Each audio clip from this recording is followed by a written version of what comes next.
Are you bored of the regular gravy you make as base with onion and tomato?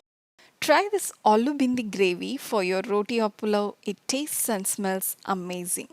First, grind 3 cubed onions, tomatoes, and quarter cup of loosely filled mint and coriander leaves, 4 to 5 green chillies, 6 small garlic cloves to a fine paste without any water. Heat about 3 to 4 tablespoons of oil in a pan and add a teaspoon of cumin seeds to it. Take small sized bindi, make a slit like this in the middle. This way you can check if it's good as well as it gets blended with the masalas in the gravy. Place the bindi as a single layer in the pan and stir to coat it with oil.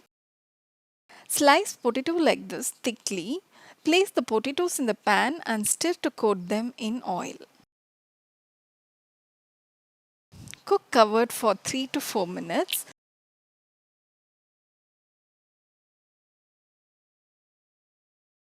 Take out from oil and set aside. Add the ground onion tomato paste, salt, then add chilli, coriander, garam masala and turmeric powders. Mix the spice powders well in the masala paste. Cook covered for 7 to 8 minutes. It splutters a lot until the excess water is absorbed.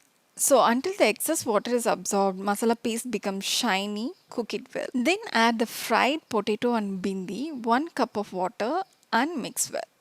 Cook covered again for 10 minutes. In between, you can mix once for even cooking.